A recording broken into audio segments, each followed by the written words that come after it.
안녕하세요. 피아니스트 윤소영입니다. 모차르트는 역사에 길이 남을 작품을 남기고 35 짧은 생을 마감하죠. 그가 세상을 떠난 후 그의 갑작스러운 죽음을 두고 호사가들은 독살설을 제기합니다. 그리고 범인으로 지목된 한 사람 바로 살리에르죠. 과연 모차르트를 죽인 것은 살리에르일까요? 오늘은 세계의 라이벌 모차르트와 살리에르에 대한 이야기를 들고 왔습니다. 살리에르 증후군, 이것은 1인자를 질투하는 2인자의 심리를 가르치는 말이에요. 바로 이탈리아 출신 음악가 안토니오 살리에르의 이름에서 유래한 것입니다. 1984년 밀로스 포만 감독의 영화 아마데우스가 대성공을 거두면서 살리에르는 모차르트의 천재성을 질투하는 옹졸한 사내로 기억됩니다. 살리에르는 정말 옹졸하고 질투 많은 2인자였을까요? 우선 그에 대한 평판을 살펴볼 필요가 있겠습니다. 살리에르는 선생님을 구하지 못해 힘겨워했던 베토벤에게 작곡과 대위법을 지도한 스승이었습니다. 슈베르트는 그의 음악적 재능을 발견하고 비네 음악원에 입학하도록 도와준 스승에 대한 존경심을 늘 표현하곤 했죠. 피아노를 배운 분들이라면 체르니 잘 아시죠? 자, 나 체르니 몇 번 쳐봤어? 몇 번 쳐봤어? 이 곡을 쓴 체르니의 스승도 바로 살리에르입니다. 살리에르는 가난한 음악가들에게 교육비를 받지 않았던 것으로 유명하죠.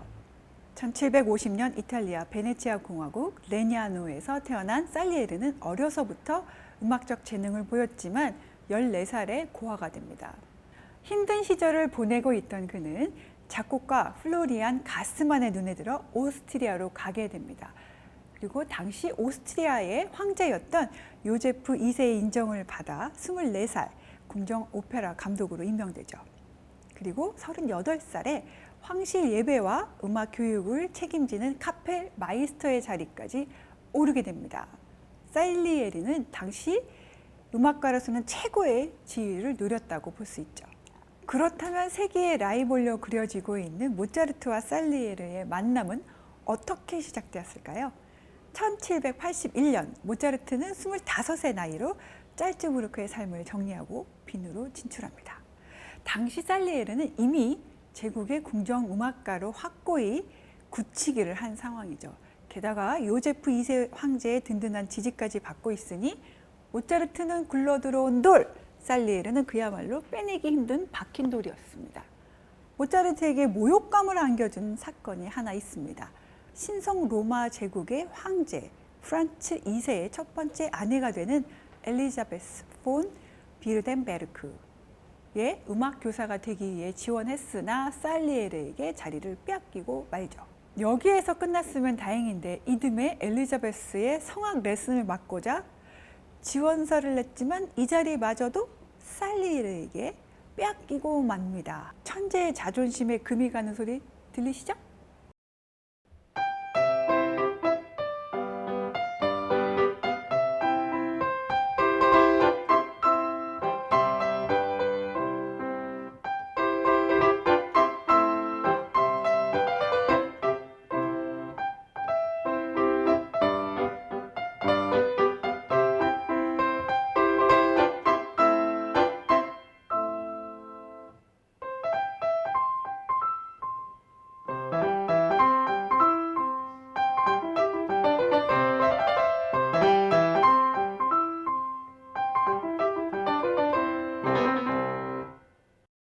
살리에르는 생전에 35편의 오페라를 만들었습니다. 그는 고상한 취향을 가진 고객과 스트레스를 풀고자 하는 관객을 구분해서 공략할 줄 알았던 작곡자였습니다. 무대에 올리기 전 누가 주요 관객이 될지를 파악하고 팀을 꾸려서 작업을 시작했다고 합니다. 예를 들어 아르미드나 알체스테와 같이 선대 작곡자들의 고전을 다시 작곡할 때는 원로 작사가인 메타스타시오와 함께 작곡을 했습니다.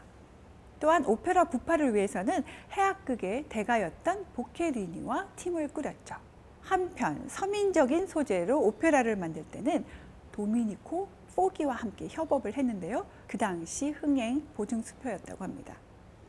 살리에르는 1784년 프랑스에 체류하며 작곡가 중심의 시장에 입문하게 됩니다. 이곳에서 살리에르는 글룩과 함께 다나이드를 프랑스 오페라로 살려냅니다. 결과는 대성공! 이쯤 되면 살리에르는 능력과 인맥을 모두 갖춘 실력자라고 볼 수 있습니다. 그렇다면 동시대를 살았던 살리에르와 모차르트, 그들의 음악은 어떻게 달랐을까요? 모차르트가 그의 아버지 레오폴트에게 보낸 편지에는 살리에르가 이끄는 이탈리아 일당이 왕국을 장악하고 있어서 자신의 오페라가 공연될 수가 없다 하는 하소연이 담겨져 있습니다. 그런 모차르트에게 1786년 마침내 기회가 찾아옵니다. 요제프 2세는 모차르트와 살리에르에게 당대 오페라계의 실태와 성악가의 허영에 대한 풍자를 소재로 각각 오페라 만들 것을 지시합니다. 살리에르에게는 이탈리아 희극 오페라인 오페라 부파로, 모차르트에게는 영국처럼 중간에 대사가 들어있는 독일어 노래극 징슈필로 만들게 했죠.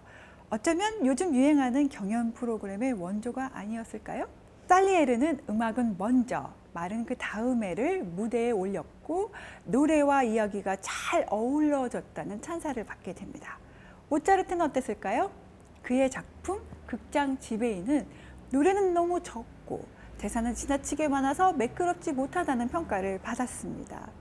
공식적으로 한 작품의 승리가 선언되지는 않았지만 결과는 살리에르의 한판 승이었죠. 새로운 곳에서 성공을 원했으나 번번이 살리에르에게 밀리는 상황. 모차르트가 편지에 남긴 살리에르에 대한 질투와 반감은 인간이라면 누구나 느낄 수 있는 자연스러운 감정이라는 생각이 저는 드네요. 그렇다면 살리에르는 모차르트를 어떻게 생각했을까요?